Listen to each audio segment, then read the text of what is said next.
He didn't lose Elvis with a gun. He didn't need one. He used a pen, and he held it like a weapon. Picture a room that feels too small for a man that famous, not because there aren't chairs or space or air, but because every inch of that room belongs to somebody else. A desk, a contract, a calendar, a smile that never sweats. Elvis is sitting there, the biggest name in the country, and he's staring at paperwork like it's a mirror showing him something he doesn't want to admit. The Colonel sits across from him, calm, steady, practiced, speaking like a man who's done this 1,000 times. "Son," the Colonel says, soft but firm, "this is how you stay protected. This is how you stay in control." And Elvis, for one long moment, doesn't answer. Because here's the question that haunts everything that comes next. If Elvis could fill arenas with one announcement, why couldn't he walk out of one room? That's the trap people never understand. They think power is loud. They think control is shouting and slamming doors. But the Colonel didn't shout. He organized. He arranged. He made decisions feel like fate. He didn't just manage Elvis's career. He slowly became the bridge between Elvis and the world. And once a man becomes your bridge, you don't notice the moment he starts charging toll. Elvis reads the numbers again, not out loud. He doesn't need to. They sit on the page like a sentence, a percentage that looks clean, businesslike, almost reasonable on paper. And then you realize what it means in real life. Every time Elvis breathes and the world pays attention, the Colonel gets paid too. Elvis looks up. He tries to joke, to break the tension the way he always breaks tension. The old charm, the quick grin.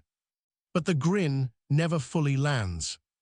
Because what Elvis is starting to feel, deep down, is terrifying. The empire is growing, and his choices are shrinking. And the real twist. By the time Elvis finally realized the grip was tightening, the Colonel didn't panic. He smiled, like a man holding a receipt. Now, to understand how that happened, you have to go back before the stage lights got blinding, before the jumpsuits became armor, before the Vegas schedule became a machine that never stopped breathing. You have to go back to when Elvis was still learning who to trust. And you have to understand the Colonel wasn't born Colonel at all. Because the first thing Parker mastered long before Elvis was reinvention. A new name, a new story, a new uniform, a new persona that filled a room before he even spoke. And that matters because once you've watched a man rebuild himself from nothing, you stop believing he has limits. The Colonel stepped into Elvis's world like he belonged there, not as a fan, not as a servant, as a man who knew the angles, a man who knew how to turn chaos into a system, a man who knew how to speak to grown executives like they were nervous kids. Elvis didn't fall for him because he was fooled. Elvis fell for him because the Colonel made the world feel less dangerous. Elvis had talent, raw, explosive, undeniable, but talent doesn't protect you from predators, and it doesn't protect you from the pressure of the machine that forms around a breakout star. Everybody wants something. Everybody has advice. Everybody has a cousin with a deal. And Elvis was built to give, built to trust, built to love intensely even when it wasn't safe. So when this older, confident figure shows up, someone who says, "Let me handle it," that doesn't just sound like business. To Elvis, it sounds like relief. At first, it's small things. The Colonel speaks for him in rooms Elvis doesn't want to be in. The Colonel absorbs the ugliness. The Colonel makes the phone calls, smooths the hard edges, tells Elvis what he needs to hear. And Elvis learns a dangerous lesson. When the Colonel takes over, the noise quiets down. That's how it starts. Not with a cage, with comfort. And there's a reason that's so powerful. For a young man drowning in attention, comfort can look exactly like love. But here, where the story takes its first dark turn, quiet enough that most people miss it. Because in the earliest era of control, the Colonel didn't ask for fame. He asked for a piece of it, a cut that other men in the business would flinch at, a percentage that sounds like an accounting detail until you realize it's a permanent claim on someone's life. And Elvis, who hated conflict, who hated prolonged arguments, who hated sitting in rooms full of men treating his future like a product, signed. Not because he was stupid. Because he was tired. Because he wanted the fighting to end. Because he wanted to go back to what felt real, the music, the fans, the stage, the moments where he didn't have to choose between people. That's what the Colonel understood better than anyone. Elvis would give up a little control today to avoid a big emotional storm tonight. So the Colonel didn't storm in with threats. He offered umbrellas. And every umbrella had his name on it. Soon, decisions don't reach Elvis the way they should. They arrive filtered, pre-approved, packaged with a conclusion. Hear what we're doing, son. Hear what makes sense. Hear what's best. And you can hear the shift if you listen closely. It's not, what do you want? It's, I already know what you want. That's the beginning of gatekeeping, the most invisible kind of control, because you can't fight what you don't even realize is happening. Elvis starts to notice little things. People he likes don't get through, projects he mentions vanish into later. Promises get delayed, then delayed again, then forgotten like they were never real. And the Colonel always has a reason, always has a tone that sounds protective. Not safe. Not the right time. Too many risks. Trust me. That phrase, trust me, becomes a lullaby, becomes a chain, becomes the answer to every question Elvis is afraid to ask out loud. And here's the cruel part. The Colonel genuinely can get results. He can make moves happen. He can turn momentum into headlines. He can produce money where other men produce excuses. So when Elvis feels uneasy, he talks himself back into compliance. Because the numbers look good. Because the empire keeps expanding. Because from the outside, Elvis looks like a king. But from the inside, Elvis begins to feel like a tenant. And once that feeling starts, it doesn't go away, it just waits. One night, Elvis is away from the crowd noise, away from the screaming, away from the stage adrenaline that makes everything feel worth it. And in that quiet, a thought crosses his mind that scares him more than any headline. What if I'm not steering this at all? He pushes it down, he laughs it off. He tells himself he's overthinking, he tells himself he's lucky, he tells himself, this man helped me, this man stood by me. But then something happens, small on the surface, huge underneath. Elvis overhears the talk. Not a big confrontation, not a courtroom accusation, just murmurs, industry whispers, the kind of comments people make when they think you can't hear them. No manager gets that kind of cut. Why is he taking so much? Does Elvis even know? Elvis wants to dismiss it. He wants to protect the Colonel the way he protects anyone he's loyal to. He wants to believe loyalty is its own proof. But the whisper plants a needle in his mind. And now, every time Elvis looks at the schedule, he sees it differently. Every time a decision arrives already decided, he feels a pressure in his chest. Because the Colonel's control isn't loud, so Elvis can't point to one moment and say, that's the betrayal. It's 1,000 moments stacked on top of each other, until one day you realize you're living inside someone else's plan. The Colonel's genius wasn't just negotiating, it was emotional architecture. He built a world where Elvis had everything, except the ability to leave the world the Colonel built. Because if Elvis tried to pull away, what would happen? Who would take the calls? Who would fight the executives? Who would keep the machine from collapsing? Elvis begins to understand that the Colonel did something brilliant and frightening. He made himself not just useful, he made himself necessary. And necessity is a form of imprisonment that feels like responsibility. So Elvis keeps going, he keeps working, he keeps showing up. And the more he shows up, the more the empire grows. The more the empire grows, the more people feed off it. And the more people feed off it, the harder it becomes to change anything without breaking everything. That's how a man becomes trapped in his own success. Then comes the moment that tells you the grip is tightening. Elvis receives a new set of commitments, dates, obligations, financial arrangements, delivered with that familiar tone of certainty. Not, "Would you like this?" More like, "This is your life now." Elvis looks at the paper, he looks at the next months, the next year, the way the days are already spoken for like they're not his to spend. He tries to picture himself saying no, just once, a clean no. And in his mind, the no doesn't land like a boundary. It lands like a bomb.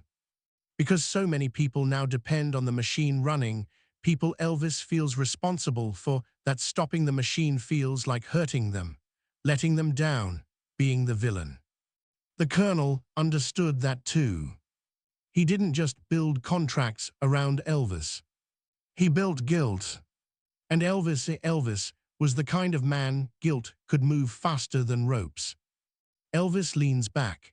He runs his hand along his face like he's trying to wake up from a dream that's gotten too heavy, and for a second, the room goes quiet enough to hear the truth. Not the public truth, not the truth on posters and magazines. The private truths. Elvis is not looking at opportunities anymore. He's looking at a trap disguised as a career. And he finally whispers it, so low it barely counts as speech. "This isn't a schedule." He swallows. His voice tightens. "It's a sentence." And the scariest part is what comes right after. Because the Colonel doesn't flinch. He doesn't argue. He doesn't raise his voice. He simply leans in, calm as ever, and speaks like a man who already knows the ending. "Now you're starting to understand, son." The sentence didn't end when Elvis said it. It just got edited. Because after that quiet admission, "This isn't a schedule, it's a sentence," the world didn't slow down to give him time to breathe.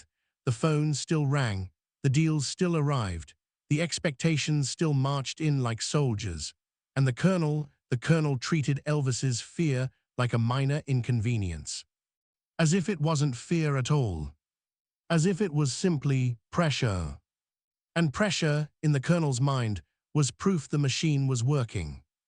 But here's the question that changes everything. What happens when a man finally realizes he's trapped and still can't find the door handle? Because Elvis didn't wake up one morning and say, "I'm out." He didn't have that kind of clean exit, not anymore. By now, the empire had a heartbeat, and everyone around him acted like Elvis was obligated to keep it alive, even when it was draining him. And the Colonel knew exactly how to use that. Not with threats, with logic. He'd point at the numbers and make them feel like destiny. He'd point at the payroll, band, crew, management, security, everyone, and make Elvis feel like saying no would be selfish. He'd point at the calendar and speak with that calm certainty that made resistance feel childish. "Son, this is how it's done." Elvis tried to fight it in the only way he knew how at first, softly. He'd hint, he'd joke, he'd say things like, "Maybe we ought to slow down a little," with a grin that asked for permission while pretending it wasn't asking. And the Colonel would smile back, like a father humoring a boy who didn't understand the world yet. "We'll rest after the next run." There was always a next run. That's how the unraveling really begins, when later becomes a weapon. Because the hardest prison to escape is the one that tells you freedom is coming soon, just not today. Elvis started noticing something that scared him more than the workload. The Colonel wasn't just booking his life, he was shaping his reality. Information came to Elvis when the Colonel wanted it to.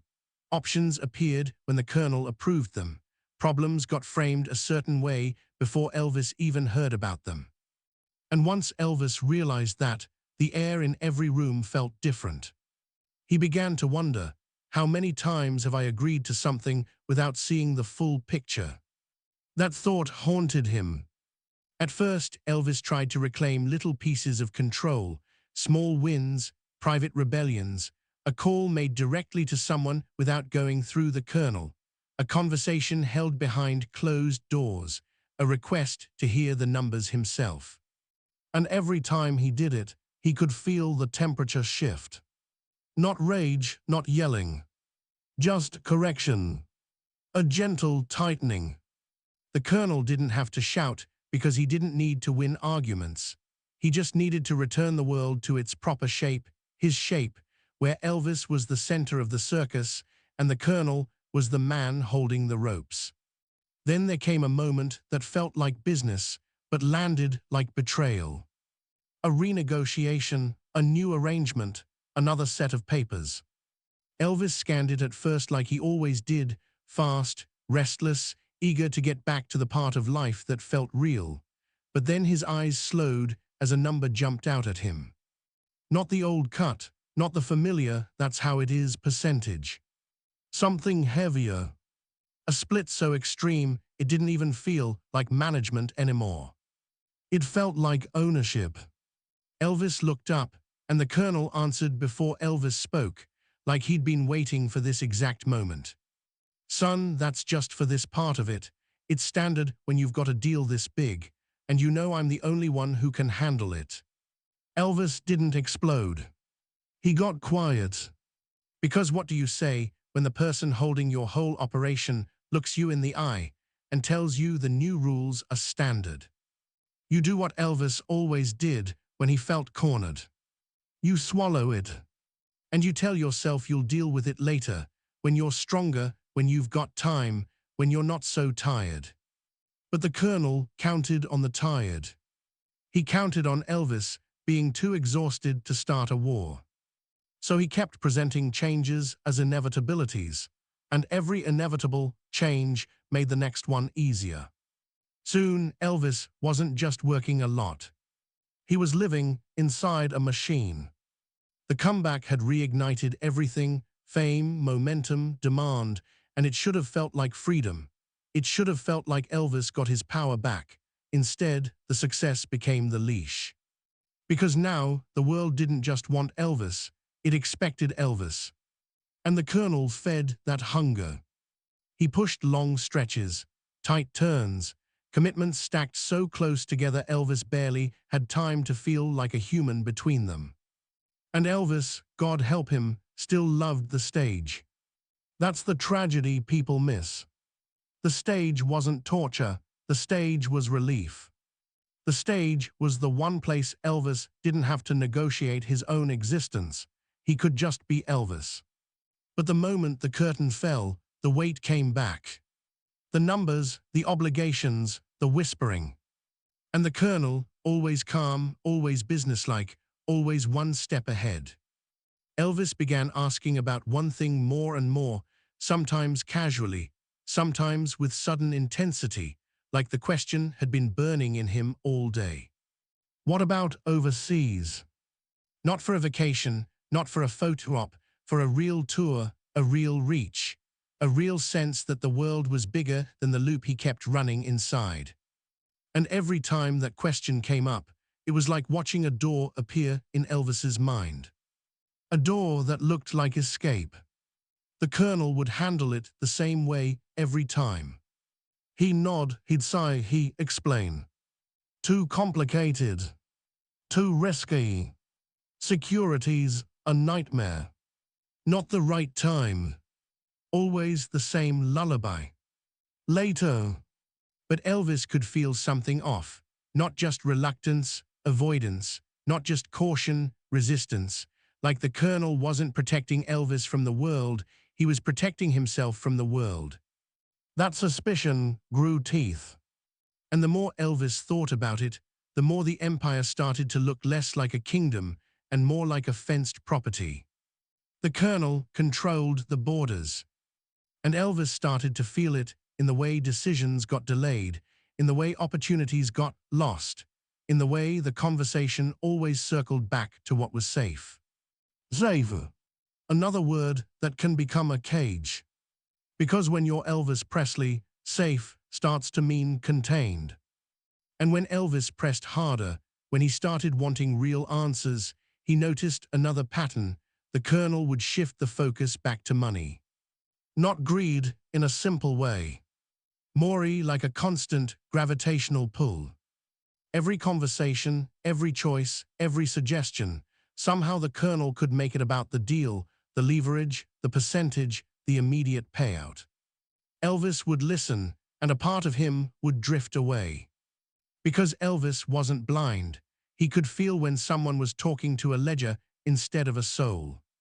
And that realization hurt. It hurt because it didn't come from an enemy. It came from someone Elvis once believed was family. Now the conflicts started stacking faster. Elvis's body was wearing down. The pressure wasn't just mental anymore. It moved into his bones, into his sleep, into the spaces between his thoughts. Some nights Elvis would sit alone and stare at the ceiling like he was searching for a clean message from God. What am I doing? He'd think about how people saw him, jokes, headlines, glitter, and how none of them could feel what he felt. That strange loneliness of being surrounded by people and still having no one you can fully trust. And in that loneliness, the colonel's voice became louder in Elvis's head than Elvis's own. That's the scariest kind of control. When you start hearing their logic before you even speak. Elvis started trying to push back in tiny ways again, asking for breaks, asking to change a run, asking to slow down. And the colonel would agree. In words. But in practice, the commitments kept coming. And Elvis began to realize something. The colonel didn't need Elvis to want the plan. He just needed Elvis to accept the plan. And acceptance is easier to get from a man who's exhausted, anxious, and surrounded by people who benefit from him staying compliant. That's when the unexpected actors started to appear, not villains wearing dark coats, but smiling faces with hands open. People who would step into Elvis's orbit and talk about what makes sense. People who'd flatter him, soothe him, reassure him. And Elvis would wonder quietly, are they here for me or for the machine? Because when an empire grows, it attracts feeders. And the scariest feeders don't look hungry. They look helpful. The colonel's grip tightened most when Elvis got tired. That's the truth nobody wants to admit because it's so ugly. When Elvis was strong, when he had fire in him, when he spoke with authority, Parker could negotiate, persuade, redirect.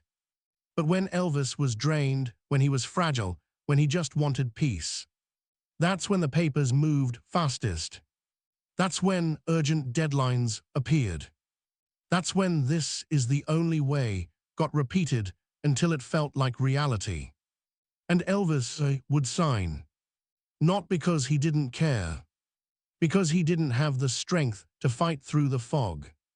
Then comes the moment that fans still point to as the snap of the trap. A deal arrives dressed up as relief.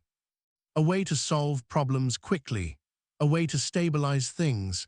A way to bring in a wave of money that could make the pressure disappear. The colonel presents it like rescue. Elvis listens like a man who hasn't slept in months.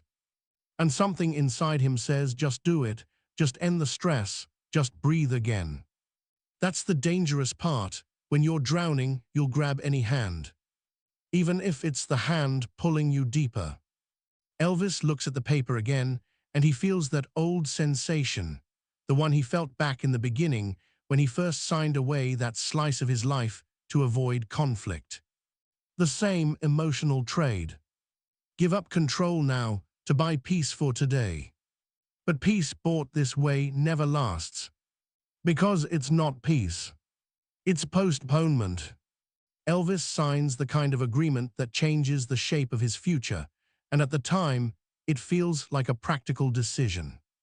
But later, much later, it will feel like he sold a piece of himself to pay off a nightmare he didn't even fully understand. And the colonel, calm as ever, moves on to the next item. Because the colonel doesn't live inside the emotion of the moment. He lives inside the outcome. Elvis is left sitting there with a hollow feeling in his chest, like he just watched a door close and heard a lock click, but no one else in the room reacted. That's when it hits him. The most painful thought of all. I don't know if I can undo this.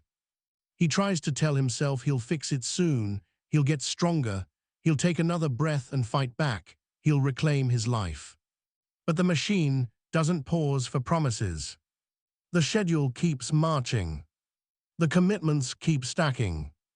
The empire keeps expanding, shining brighter, louder, larger. And Elvis, the man at the center of it, feels smaller every day. And the section ends with him realizing the cruelest irony. The empire he built to feel free now funds the very system that keeps him trapped. And somewhere deep inside, a new fear forms, worse than exhaustion, worse than pressure, worse than betrayal. A fear Elvis can't shake. Because if this is what success looks like, what does escape even cost? Escape didn't cost Elvis one brave decision. It cost him everything he had left. Because once he started asking, what does escape even cost? The answer didn't come as a number on a page. It came as a slow realization that the price had been rising for years, quietly, while everyone around him kept calling it success. And here's the cruel loop Elvis couldn't break. The more tired he got, the more dangerous the next solution became. Within weeks, the pressure stopped being background noise and started sounding like a clock. Not the kind that ticks, the kind that counts down. Elvis could feel it in his body first, before anyone admitted it out loud. The late nights that didn't restore him, the mornings that didn't feel new, the way he could walk into a room full of people and still feel like the loneliest person there.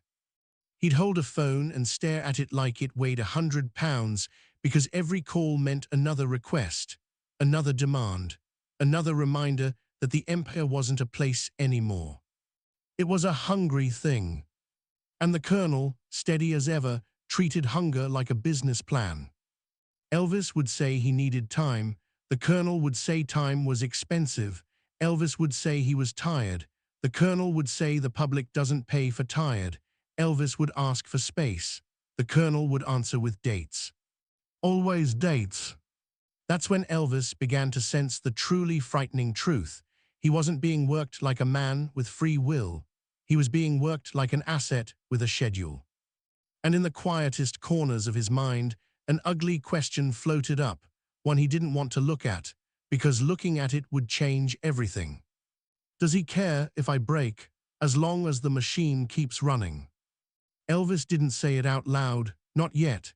He swallowed it like he swallowed so many things, but the thought stayed there, sharp and patient. Then the relief deal arrived, the one that was supposed to calm the storm. Quick money, clean fix, less stress, the way out of the pressure. And the colonel presented it with that same gentle authority that made people feel childish for questioning him. Son, this solves it. What Elvis didn't realize, what he couldn't fully realize in that moment, was that sometimes a solution isn't a rescue. Sometimes it's a trade. Sometimes it's you handing over the future because you're desperate to survive the present. The paperwork looked neat, official, comforting in a cold way, numbers that promised stability, a payout that would stop the bleeding, a way to breathe. And Elvis, exhausted and worn thin, reached for breath like it was salvation. He signed. Later, much later, people would argue about what that signature meant in business terms, about rights and royalties, about deals and percentages, about whether it should have happened at all. But Elvis didn't live inside business terms. Elvis lived inside feeling. And the feeling that followed that agreement wasn't relief. It was a hollow silence, like a room where the furniture has been removed and the echoes sound lonely.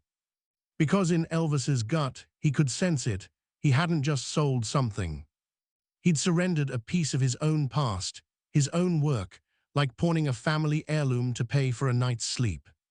And the scariest part, everyone around him acted like this was normal. Like this is just what adults do. Like a man should be grateful to still be standing, no matter what he has to give up to stay that way. That's when the fallout turned personal. Elvis started speaking in fragments, not on stage, never there.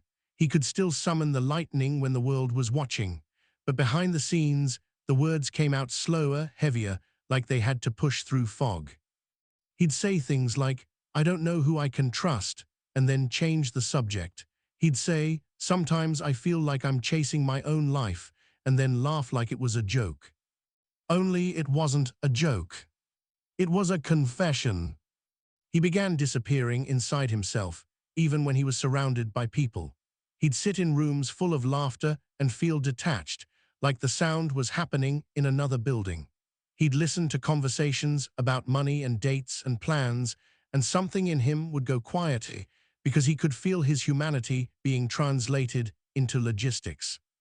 And the Colonel kept moving forward. That was the Colonel's power, not cruelty in a cartoon way, but a relentless forward motion. He didn't stop to feel, he didn't stop to grieve, he didn't stop to ask, what is this doing to him? He asked, what's next? And in that next, Elvis began to glimpse the true shape of the trap. It wasn't just contracts, it wasn't just percentages, it was dependency. Because by now, Elvis wasn't surrounded by a team. He was surrounded by a structure that had been built around Parker's control, not Elvis's independence. So even when Elvis talked about breaking away, the idea didn't feel like freedom. It felt like collapse. What happens to the band? The crew? The commitments? The deals already promised? Elvis loved people. He carried guilt like it was part of his bloodstream, and the Colonel knew that. So the Colonel didn't have to say, you can't leave. He just had to make leaving feel like hurting everyone. And Elvis would rather hurt himself than hurt the people he felt responsible for. That's why the breaking point didn't arrive with a dramatic shout. It arrived with a quiet moment where Elvis stared at the calendar and felt something inside him snap. Not loudly, not visibly, but deeply. A spiritual snap. The moment you realize, if I keep doing this, something in me is going to die before my body does. He started asking again about the door. Not metaphorically, not emotionally. Practically. What would it take to end this? And that question changed the temperature of every room it entered. Because now it wasn't complaints, it wasn't fatigue, it wasn't mood. It was threat. A threat to the system. Elvis would bring it up carefully, the way you approach a wild animal, slow, gentle, hopping it won't bite. He'd say, I've been thinking, and trail off.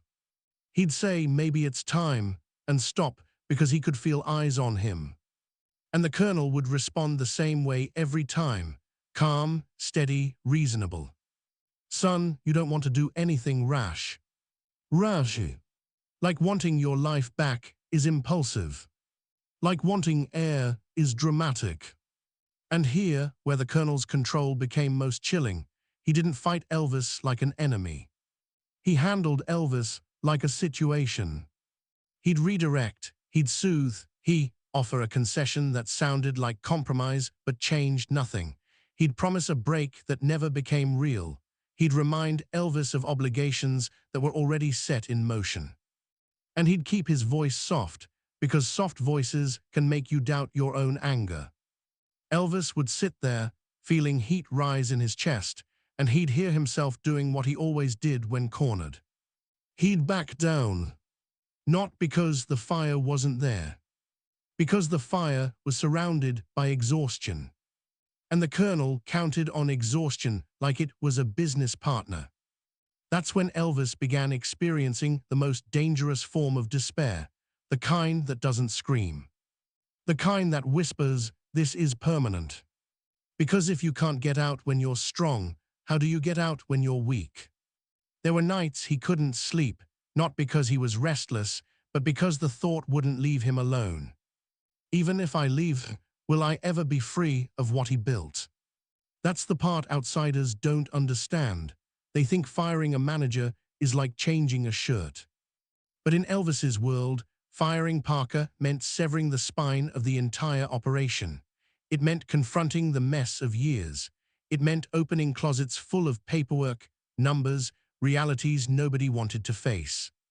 It meant war. And Elvis hated war. He was a fighter on stage, a soft man off it.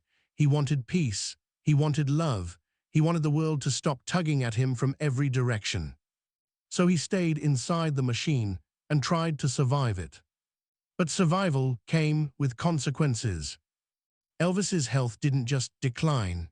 It became part of the story of control, because a body under relentless pressure will eventually collect the debt. The debt comes due in sleep, in mood, in focus, in the way joy gets harder to access. And when Elvis's body began to fail him, the trap tightened again, because now Elvis wasn't just emotionally cornered. He was physically cornered too. A man who is tired can still dream of escape. A man who is sick starts dreaming of relief. And relief is easier to sell than freedom. That's the darkest truth of the fallout. The machine didn't slow down as Elvis struggled. It became more urgent, more necessary, more justified. Because once a system gets used to feeding, it doesn't politely stop. It panics. And panic makes people do ugly things. Elvis sensed it. He sensed the way conversations got sharper when he mentioned rest, the way plans tightened when he showed signs of pulling away, the way his world seemed to close in with every attempt to open it. And that's when the irony fully revealed itself, so cruel it almost felt like a cosmic joke. Elvis had built an empire to prove he was free. But the empire now acted like it owned him. His voice created the fortune. But the fortune kept him trapped.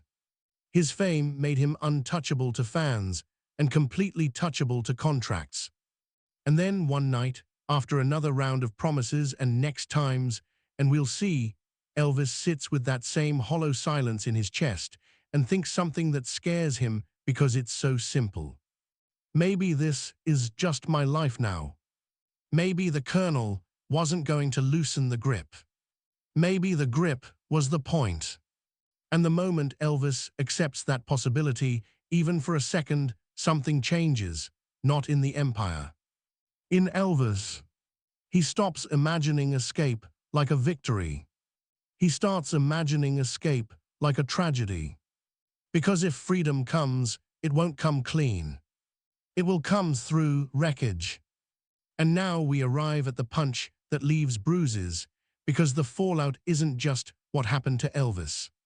It's what happened to everyone who watched it happen and called it normal. The schedules, the deals, the cuts, the constant forward motion, the way success was used to justify suffering. People around Elvis got used to it. Used to the pace. Used to the pressure. Used to the fact that Elvis looked worn out and still got pushed forward. And when you get used to a thing, you stop seeing it. That's why the most terrifying discovery wasn't hiding in a dramatic confrontation. It was hiding in plain sight. Years of choices that seemed standard. Arrangements that seemed just business. Decisions that felt unavoidable. They weren't unavoidable. They were normalized.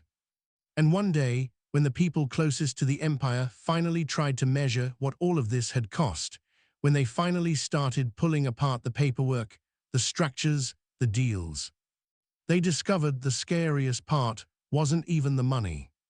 It was how many people had watched the slow crush happening and learned to call it a career.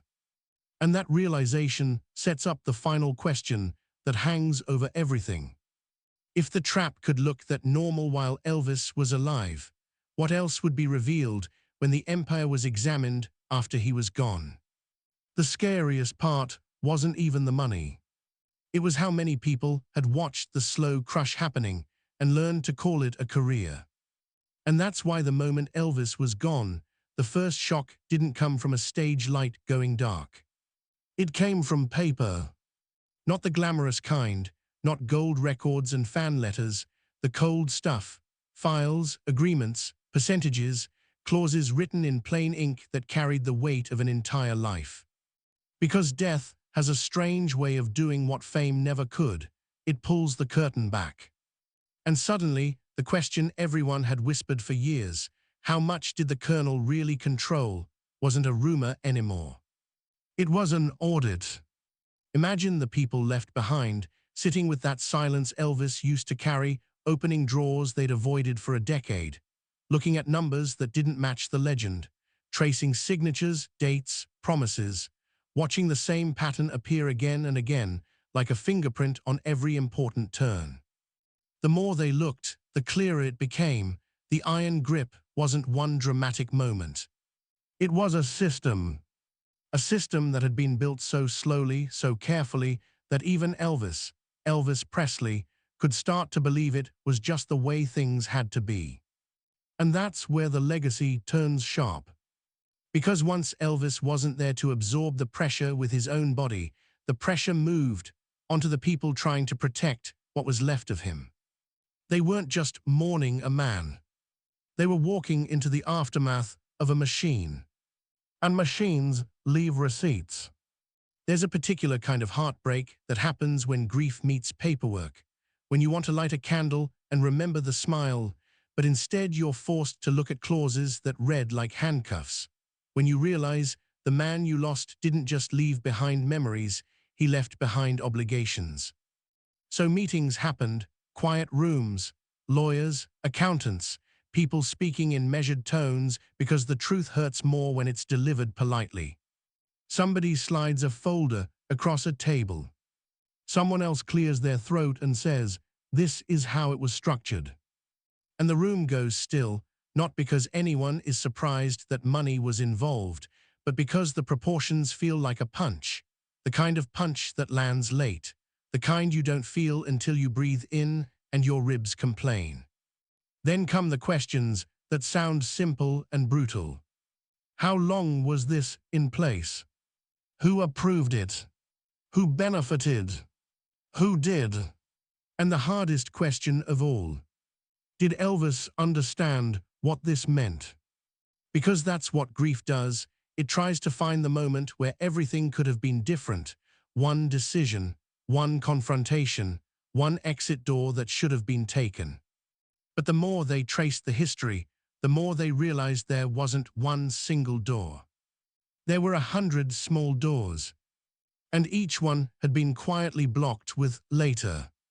It didn't take long for the story of Colonel Parker to change shape in public. Some people wanted him painted as the perfect villain, the carnival mastermind who trapped a king and drained him dry. Others, often the people who knew the business or knew Elvis, said it wasn't that simple.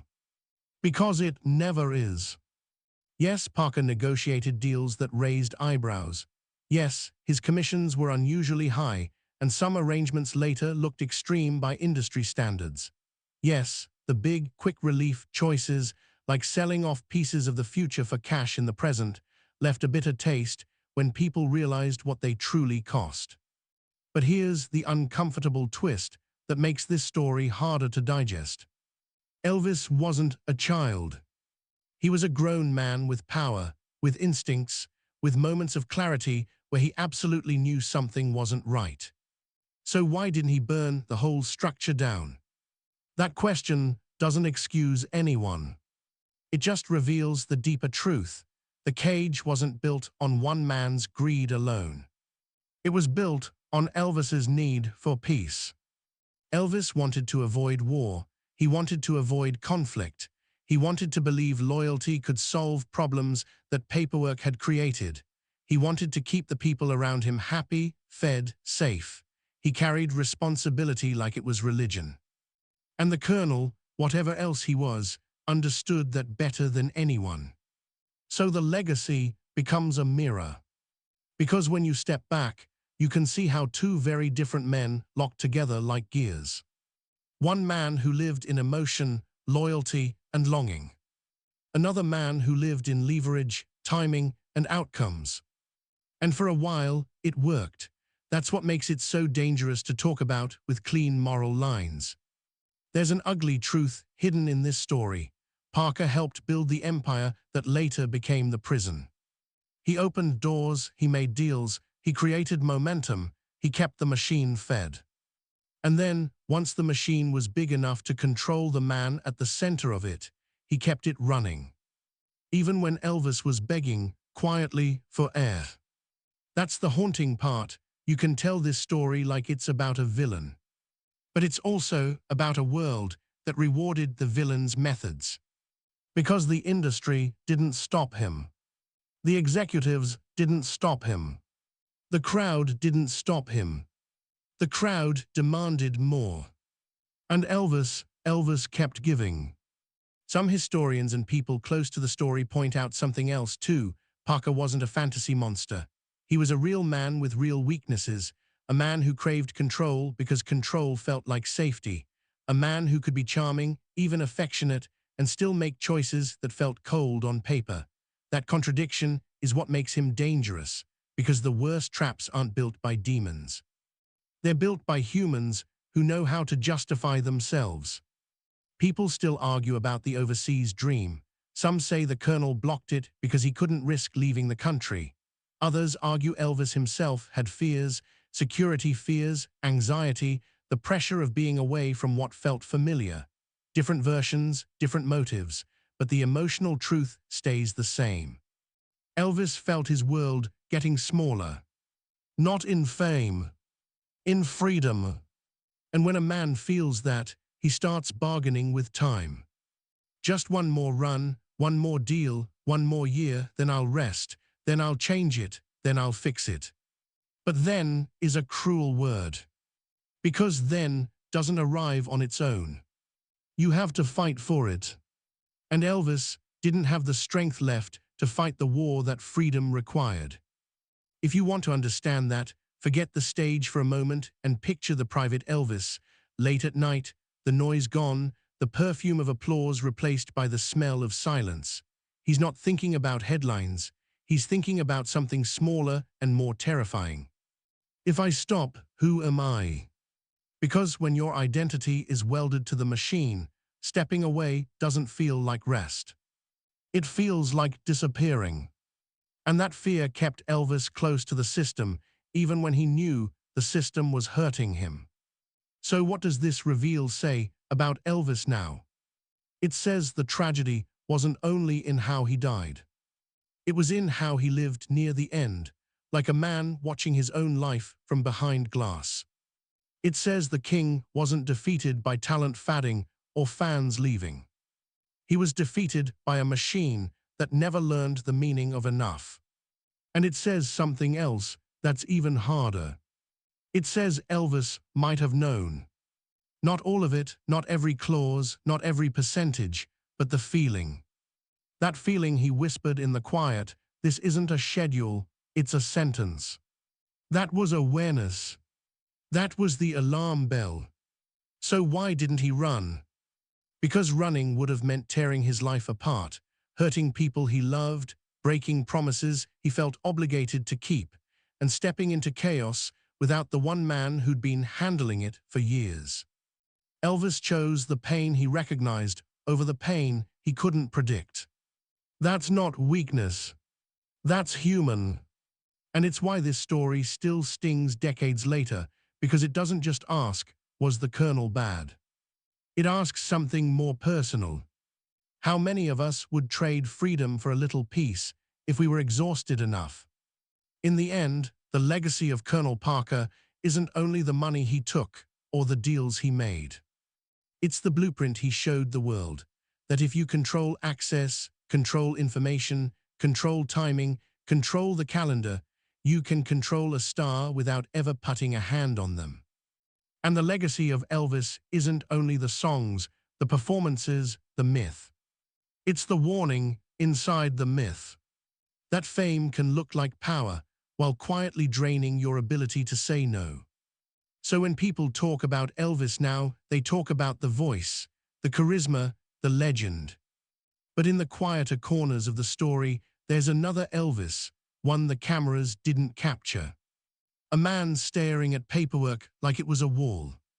A man trying to laugh through the pressure. A man who loved deeply and trusted hard.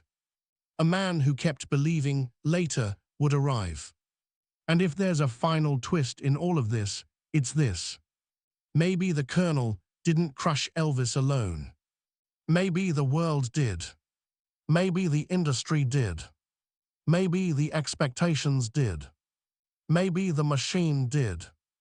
And maybe, just maybe, Elvis did too, every time he chose peace over war, because he was tired and he wanted to believe loyalty would save him. Because in the end, no contract is stronger than a human heart that's too exhausted to fight. And that's the legacy that should make you pause. Not just at what happened to Elvis, but at how quietly it happened while the empire kept shining. Because the creepiest part of the story isn't the moment the pen touched paper. It's the moment the world clapped anyway. If this story made you feel something, don't let it fade, hit like and subscribe. And tell me the truth you believe. Was Colonel Parker a ruthless handler who trapped Elvis, or a complicated protector in a brutal industry? And if Elvis knew the grip was tightening, what do you think stopped him from breaking free? What was the moment he finally understood the sentence? Drop your thoughts below, because sometimes the comments are where the real story keeps living for us.